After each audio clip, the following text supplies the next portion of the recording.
तो जैसे इस मूवी का स्टार्ट होता है हमें मूवी का मेन कैरेक्टर सियोंग दिखाया जाता है और उसकी बेटी का बर्थडे होता है। इसीलिए सियोंग की मदर उसे कुछ पैसे देती है ताकि वो अपनी बेटी को डिनर पर ले जा सके। लेकिन अब सियोंग को और पैसों की जरूरत होती है तो इसीलिए वो अपनी मदर का एटीएम कार्ड चुरा लेता है। इसके बाद वो अपनी मदर के सारे पैसे चुरा लेता है और पैसों को वो लगा देता है हॉर्स राइडिंग में और इस गेम में वो 4 मिलियन वॉन जीत जाता है। अब सियोंग ने एक कंपनी से बहुत सारे पैसे उधार ले रखे थे तो इसीलिए वही लोग उसके पीछे पड़ जाते हैं। इसके बाद वो सियोंग को पकड़ ही लेते हैं और वो उसे काफी मारते हैं। और जब सियोंग उनके पैसे लुटाने के लिए अपने पॉकेट्स चेक करता है तो वो देखता है कि उसके पास तो पैसे हैं ही नहीं, यानी वो वाले पैसे जिसने हॉर्स राइडिंग में जीते थे। और तब उसे याद आता है कि जब वो इन लोगों से बचकर भाग रहा था तो वो एक लड़की से टकरा गया था, तो जरूर उसी लड़की ने ही उसकी जेब काट ली। अब क्योंकि सियोंग के पास पैसे तो होते ही नहीं तो इसीलिए वो लोग उसे 1 महीने का और टाइम देते हैं जिसमें कि वो उनके पैसे लुटा दे। इसके बाद सियोंग कुछ पैसों का अरेंज करता है और अपनी बेटी को डिनर पर ले जाता है। इसके बाद सियोंग जल्दी से स्टेशन पर पहुंचता है लेकिन अनलकीली उसकी ट्रेन तो मिस हो गई थी। और जब सियोंग वहां पर बैठकर ट्रेन के आने का वेट कर रहा था कि तभी अचानक से उसके पास एक आदमी आता है और ये अननोन पर्सन था, यानी सियोंग उसके बारे में कुछ नहीं जानता था। फिर वो अननोन पर्सन सियोंग को कहता है कि मैं तुम्हारे साथ एक गेम खेलना चाहता हूँ। वो सियोंग को कहता है कि अगर तुम इस गेम में जीत गए तो मैं तुम्हें 1 लाख वॉन दूंगा। तब इतने सारे पैसों का सुनकर सियोंग के गेम खेलने के लिए एग्री हो जाता है। इसके बाद सियोंग काफी मार खाने के बाद ये गेम जीत जाता है, यानी वो 1 लाख वॉन हासिल कर लेता है। इसके बाद वो अननोन पर्सन सियोंग को एक कार्ड देता है ये कहते हुए कि अगर तुम और पैसे जीतना चाहते हो तो इस कार्ड पर जो नंबर लिखा हुआ है उस पर कांटेक्ट करना। इसके बाद सियोंग जब अपने घर जाता है तो उसकी मदर उसे कहती है कि तुम्हारी बेटी अगले साल अपने स्टेप फादर के साथ यूएस में शिफ्ट हो रही है। यहाँ पर हमें ये पता चलता है कि सियोंग की डिवोर्स हो गई है और उसकी वाइफ ने दूसरी शादी भी कर ली है। लेकिन सियोंग कभी भी ये नहीं चाहता था कि उसकी बेटी उससे दूर जाए, लेकिन उसे बहुत सारे पैसे चाहिए होते हैं अपनी बेटी की कस्टडी वापस लेने के लिए, तो इसीलिए सियोंग उस कार्ड वाले नंबर पर कॉल करता है। इसके बाद सियोंग को एक गाड़ी में लाया जाता है जहाँ पर और भी लोग थे, लेकिन फिर उन सारे लोगों को बेहोश कर दिया जाता है। और जब उन सब लोगों की आँख खुलती है तो वो खुद को एक फैसिलिटी में पाते हैं जहाँ टोटल 456 लोग थे और वो वहाँ पर एज अ प्लेयर थे क्योंकि उन सबको एक यूनिफॉर्म भी पहनाया हुआ था। इस फैसिलिटी का होस्ट यानी लीडर एक आदमी था जो कि फ्रंट मैन था वहाँ पर और वो सब पर नजर रख रहा था। अब यहाँ पर एक कॉमन चीज थी कि जितने भी लोगों को वहाँ पर लाया गया था उन सब ने कर्जे लिए हुए थे बहुत ज्यादा। सियोंग वहाँ पर प्लेयर नंबर 1 से मिलता है जो कि एक बूढ़ा आदमी था। उस बूढ़े आदमी को ब्रेन ट्यूमर था, यही वजह थी कि वो यहाँ पर आया था क्योंकि उसकी लाइफ तो वैसे भी खत्म ही होने वाली थी। इसके बाद वहाँ पर 2 प्लेयर्स जिनमें लड़के का नाम साइबियोक और लड़के का नाम जेंग होता है उनके बीच फाइट होती है। अब यहाँ पर साइबियोक वही लड़की थी जो सियोंग के पैसे लेकर भाग गई थी, यानी उसी ने उसकी जेब काटी थी। सियोंग तो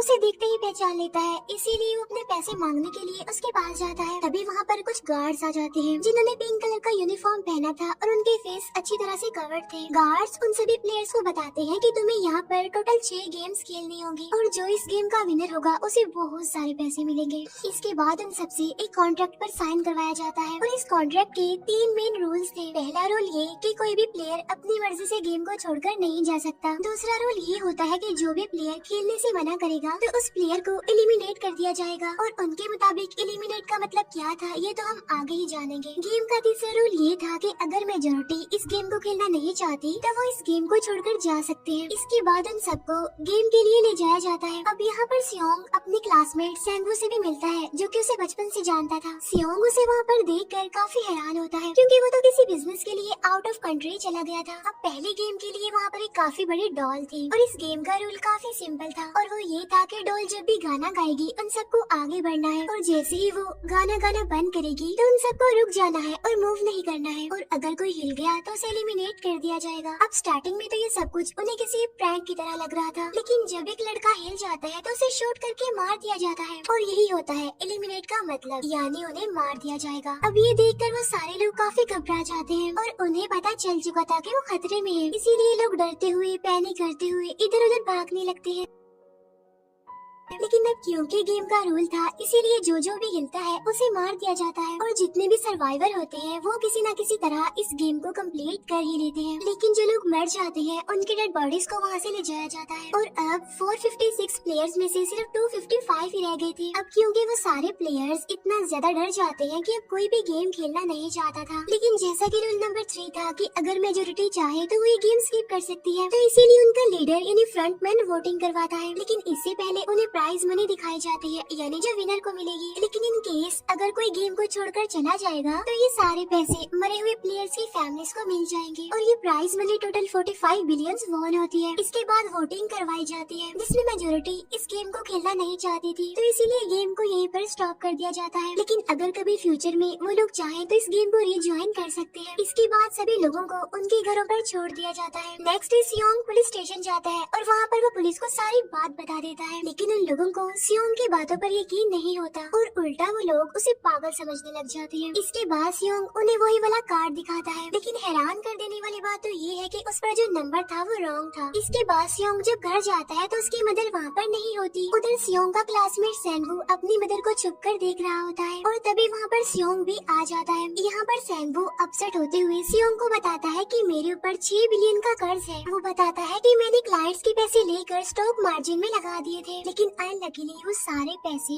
डूब गए। और तभी सियोंग के पास हॉस्पिटल से कॉल आती है। सियोंग की मदर का पाँव काफी इंजर्ड था, लेकिन डायबिटीज का ट्रीटमेंट न होने की वजह से उनकी चोट और ज्यादा बढ़ गई। तब डॉक्टर सियोंग को बताते हैं कि तुम्हारी मदर का ट्रीटमेंट हो सकता है, लेकिन इसके लिए हमें इनका पाँव काटना होगा। लेकिन इस ऑपरेशन में बहुत सारे पैसे लगने वाले थे। लेकिन जाहिर सी बात है सियोंग के पास इतने पैसे तो होते नहीं। इवन उसने तो अपनी मदर के इंश्योरेंस के पैसे भी उड़ा दिए थे। तब इसीलिए सियोंग पैसे मांगने के लिए अपनी वाइफ के पास जाता है, लेकिन उसकी वाइफ उसे पैसे देने से इनकार कर देती है। फिर उसकी वाइफ अपने हस्बैंड को बताती है कि सियोंग आया था पैसे मांगने के लिए, और तभी उसका हस्बैंड सियोंग को पैसे देने आता है। साथ साथ उसे ये भी कहता है कि मेरी फैमिली से दूर रहो। लेकिन सियोंग उसे मारने लगता है और तभी उसकी बेटी भी वहाँ पर आ जाती है। इसके बाद सियोंग का एक फ्रेंड अपने बॉस के पास पैसे मांगने जाता है, लेकिन उसका बॉस उसे पैसे देने से मना कर देता है। तो इसीलिए उन दोनों के बीच फाइट होने लगती है। इस फाइट के दौरान उसके बॉस का हाथ मशीन में आ जाता है। तो मौके का फायदा उठाकर सियोंग का फ्रेंड पैसे लेकर वहाँ से भाग जाता है। फिर इसके बाद सियोंग का फ्रेंड अपने घर आकर अपनी वाइफ को कहता है कि पहले फ्लाइट लो और जाओ यहाँ से। इसके बाद सईब्यूक एक एजेंट से मिलती है, क्योंकि उसने अपनी मदर को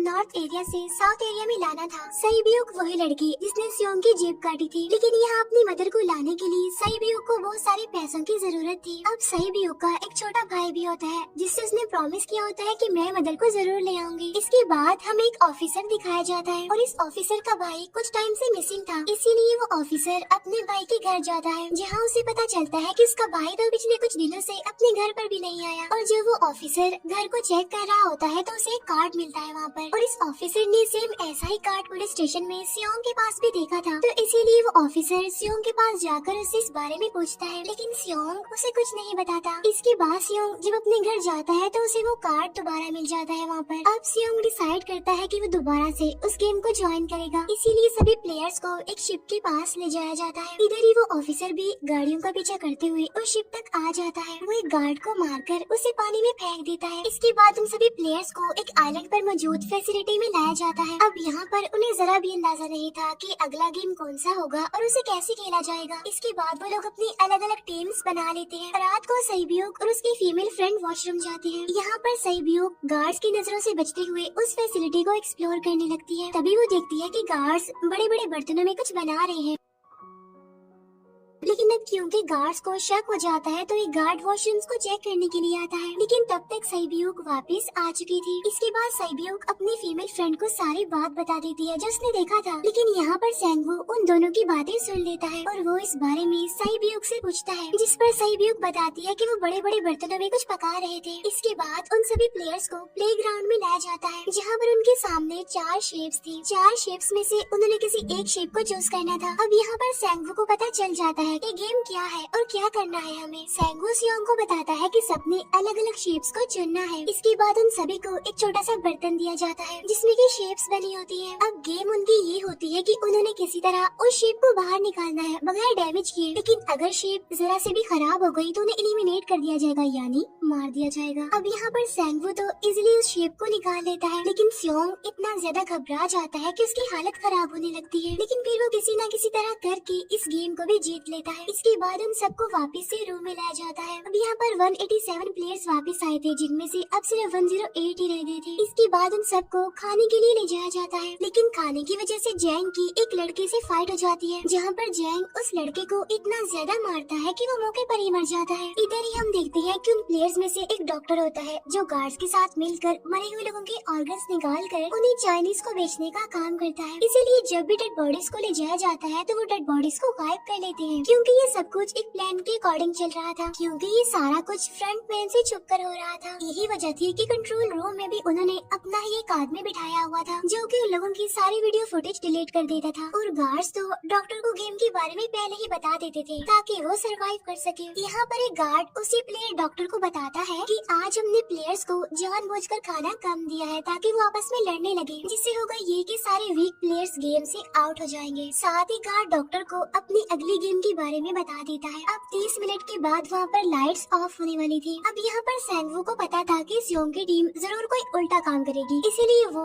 उस टीम को अपने पास बुलाकर उन्हें रिलैक्स रहने के लिए कहता है। उधर वो जो डॉक्टर प्लेयर होता है वो जैंग की टीम में शामिल हो जाता है। यहाँ पर डॉक्टर जैंग को बता देता है कि अगला गेम क्या होने वाला है। इसके बाद लाइट्स ऑफ हो जाती है और जैंग अपनी टीम के साथ मिलकर बाकी सभी को मारने लगता है। जैंग एक लड़की को मारकर सैब्यू को मारने जाता है, लेकिन तभी सियोंग उसे बचा लेता है। इसके बाद गार्ड्स वहाँ पर आकर उन सभी को रोक लेते हैं और अब टोटल 80 लोग रह गए थे। इसके बाद उन सभी को तीसरे गेम के लिए ले जाया जाता है और यहाँ पर उन्हें 10-10 प्लेयर्स की एक टीम बनाने के लिए कहा जाता है और वो लोग ऐसा ही करते हैं, अपनी अपनी टीम बना लेते हैं। अब क्योंकि जैंग को अगली गेम के बारे में पहले ही पता होता है, इसीलिए वो सैब्यू की फीमेल फ्रेंड को अपनी टीम में नहीं रखता और वो अपनी टीम में सिर्फ मर्दों को ही रखता है। इसके बाद सैंगवो भी अपनी एक टीम बना लेता है। अब क्योंकि उन्हें एक प्लेयर की जरूरत थी, तो इसीलिए सैब्यू की फीमेल फ्रेंड उनके टीम में शामिल हो जाती है और ये गेम असल में टग ऑफ वॉर का होता है, यानी उन्होंने अपने सामने वाली टीम को नीचे गिराना था। इसके बाद गेम स्टार्ट हो जाती है और जैंग की गेम बड़ी आसानी से इस गेम को जीत लेती है। इसके बाद बारी होती है सैंगवो की टीम की। तब प्लेयर नंबर 1 यानी वो बूढ़ा आदमी कहता है कि मैंने अपनी जिंदगी में बहुत सारी टग ऑफ वॉर्स खेल रखी है, इसीलिए उन सबको गाइड करता है कि इस गेम को कैसे जीतना है। तो इसीलिए वो लोग किसी न किसी तरह करके इस गेम को जीत जाते हैं। फिर दिखाया जाता है कि 30 मिनट के बाद दोबारा से लाइट्स ऑफ हो जाएंगी, जिस पर सैंगवो उन सबको कहता है कि रेडी रहना। तो इसीलिए वो डिसाइड करते हैं कि एक एक करके हम पहरा देंगे। अब जैंग की टीम में एक से बढ़कर एक चालाक प्लेयर था, तो इसीलिए जैंग को डर होता है कि कहीं उसकी टीम उसे ही साइड पर न लगा दे, यानी उसे ही अपने रास्ते से न हटा दे। दूसरी तरफ डॉक्टर और गार्ड्स मिलकर डेड बॉडी की ऑर्गन्स निकाल रहे होते हैं और इन ऑर्गन्स को डिलीवर करने जाना था गार्ड नंबर 28 एंड 29। तो वो सभी एक डेड बॉडी के बारे में बातें करने लगती हैं, जिसकी सिर्फ एक किडनी थी और वो उसे ज़ॉम्बी कह रहे थे। अब यहाँ पर जो गार्ड नंबर 29 था, यानी जिसने वो ऑर्गन्स डिलीवर करने जाने थे, वो कोई और नहीं बल्कि वो ऑफिसर था जो गार्ड के बेस में वहाँ पर आया था। और ये सब बातें सुनकर उसे शक होता है कि शायद ये लोग मेरे भाई की बात कर रहे हैं, क्योंकि उसकी भी एक ही किडनी थी। इसके बाद नंबर 28 और 29 यानी वो ऑफिसर ऑर्गन्स को डिलीवर करने के लिए चले जाते हैं। रास्ते में वो ऑफिसर नोटिस करता है कि टनल में तो बॉम्ब लगा हुआ है। तब नंबर 28 उसे बताता है कि जब हम यहाँ से बाहर निकलेंगे तो इस जगह को ब्लास्ट कर दिया जाएगा। अब यहाँ पर वो ऑफिसर नंबर 28 से और इन्फॉर्मेशन लेने की कोशिश करता है, इसीलिए नंबर 28 को उस पर डाउट होने लगता है। इसीलिए वो उस ऑफिसर को अपना फेस दिखाने के लिए कहता है। अब यहाँ पर वो ऑफिसर अपना फेस भी दिखा देता है, साथ साथ वो नंबर 28 पर गन पॉइंट भी कर देता है। साथ साथ वो ऑफिसर उससे एक किडनी वाले आदमी के बारे में पूछता है कि वो कौन है जिसे तुम ज़ॉम्बी कहते थे, जिस पर वो नंबर 28 उससे कहता है कि वो तो एक लड़की थी। अब यहाँ पर नंबर 28 उस ऑफिसर को कहता है कि तुम लीडर के रूम में जाकर सारी इन्फॉर्मेशन देख सकती हो, वहाँ पर सबका डाटा है। ये जानने के बाद वो ऑफिसर नंबर 28 को मार डालता है। उधर वो डॉक्टर गार्ड से अगली गेम के बारे में पूछता है, लेकिन इस बार गार्ड्स को भी अगली गेम के बारे में पता नहीं होता। तब इसीलिए डॉक्टर को गुस्सा आ जाता है और वो एक गार्ड को पकड़ लेता है और उनकी फाइट होने लगती है। इसी फाइट में डॉक्टर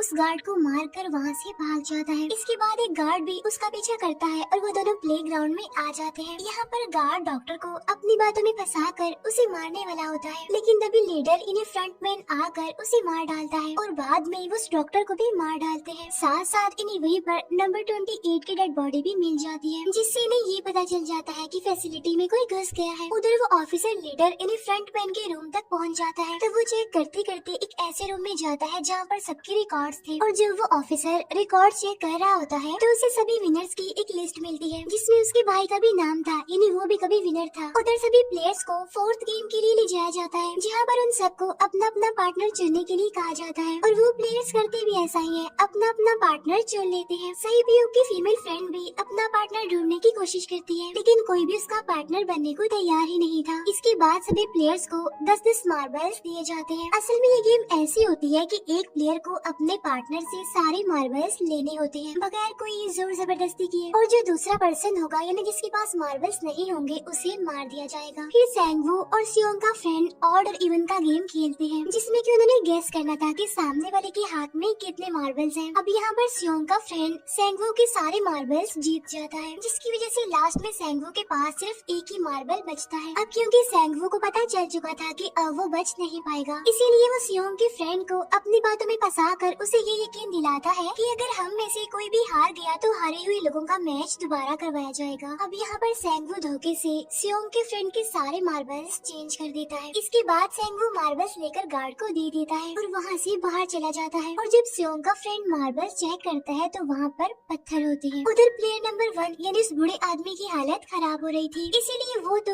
इधर उधर घूम रहा था, लेकिन सियोंग किसी तरह उसे खेलने के लिए एग्री कर लेता है। अब यहाँ पर वो दोनों यानी वो बूढ़ा आदमी और सियोंग भी इवन आउट खेलते हैं। अब इनमें से वो बूढ़ा आदमी सियोंग के सारे मार्बल्स जीत जाता है, लेकिन लास्ट राउंड में वो बूढ़ा आदमी भूल जाता है कि उसने क्या चूज किया था। तो यहाँ पर सियोंग उसे बातों में फंसा कर उसके सारे मार्बल्स ले लेता है, लेकिन यकीन मानिए कि वो बूढ़ा आदमी काफी चालाक था। उसने एक मार्बल अपने पास ही रखा हुआ था और वो दोबारा से इधर उधर घूमने लगता है। अब यहाँ पर सियोंग उसे रिक्वेस्ट करता है कि प्लीज मेरे साथ एक और गेम खेलो ना। तब यहाँ पर वो बूढ़ा आदमी कहता है कि मुझे पता है कि तुमने सारे मार्बल्स धोखे से लिए हैं मुझसे। वो कहता है कि मुझे सब पता था, बस मैं पागल बनने की एक्टिंग कर रहा था।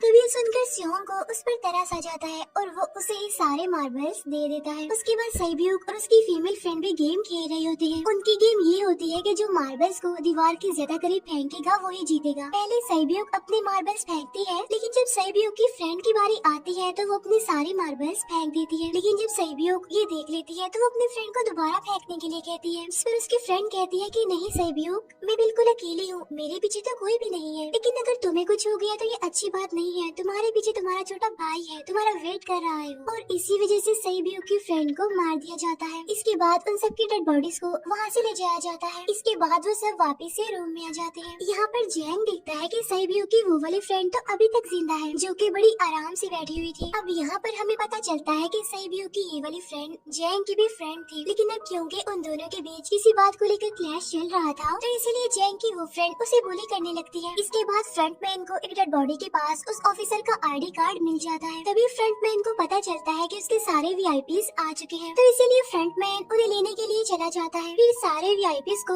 उनके रूम में लाया जाता है। इसके बाद फ्रंटमैन वीआईपीज के आने के बारे में एक और आदमी को जाकर बताता है और यही आदमी मेन होता है। और ये कौन होता है हम ये आगे जानेंगे। फिर नेक्स्ट डे उन सबको 5वीं गेम के लिए लाया जाता है, जहाँ पर 1 से लेकर 16 तक नंबर पड़े होते हैं और वो सभी प्लेयर्स अपना अपना नंबर ले लेते हैं। नंबर का मतलब ये था कि जो नंबर भी एक प्लेयर पर आएगा उसके मुताबिक उसकी बारी आएगी। अब यहाँ पर लास्ट में पहला और आखिरी नंबर रह जाता है, यानी 1 और 16। तो यहाँ पर सियोंग कंफ्यूज हो जाता है कि उसे कौन सा नंबर चूज करना चाहिए। अगर उसने पहला नंबर लिया तो वो फंसेगा और मरेगा, क्योंकि उसे नहीं पता कि गेम क्या है। और अगर लास्ट नंबर लेगा तो क्या पता उसकी बारी ही ना आए, टाइम कम रह जाए। और तभी वहाँ पर एक आदमी आ जाता है और वो सियोंग को कहता है कि मुझे पहला नंबर चाहिए, क्योंकि मैं अपनी जिंदगी में कभी भी फर्स्ट नंबर पर नहीं आया। फिर इसके बाद उन्हें गेमिंग रूम में लाया जाता है। अब इस गेम का रूल ये होता है कि दिए हुए टाइम में उन्हें ब्रिज की दूसरी साइड पर जाना है। अब इसके बीच में 2 तरह के ग्लास लगे होते हैं, एक तो होता है आम ग्लास और एक होता है टेम्पर्ड ग्लास। आम ग्लास पर पाँव रखते ही वो टूट जाएगा और वो लोग नीचे गिर जाएंगे। इसके बाद गेम स्टार्ट हो जाता है और वो लोग एक एक करके मरने लगते हैं। फिर एक टाइम ऐसा आता है जब जैंग सबके सामने होता है और वो आगे ही नहीं बढ़ रहा होता। अब उनके पास एक ही रास्ता था, या तो वो आगे जाए या सारे ही मर जाए। और तभी जैंग के सामने उसकी वही फ्रेंड आ जाती है जो उसे बुली कर रही थी, और वो जैंग को कहती है कि मैंने तुम्हें कहा था कि जिस दिन तुमने मुझे धोखा दिया मैं तुम्हें मार दूंगी। इसके बाद वो जैंग को पकड़ लेती है और उसे लेकर नीचे कूद जाती है, जिसकी वजह से उन दोनों की मौत हो जाती है। और वहाँ पर एक आदमी था जो कि ग्लास कंपनी में काम करता था और उसे पता था कि टेम्पर्ड ग्लास कौन सा है, लेकिन जब फ्रंट मैन को इस बात का पता चल जाता है तो वो लाइट्स ऑफ करवा देता है ताकि वो ग्लास को पहचान ही ना पाए। अब लास्ट में एक ही स्टेप बचता है और उनके पास तो टाइम ही नहीं था, इसीलिए सेंगवू उस आदमी को धक्का दे देता है। तो यहाँ पर सेंगवू, सियोंग और सैब्यूक ब्रिज को पार कर लेते हैं, लेकिन ग्लास टूटने की वजह से उन्हें काफी चोट लग जाती है, खास तौर पर सैब्यूक को।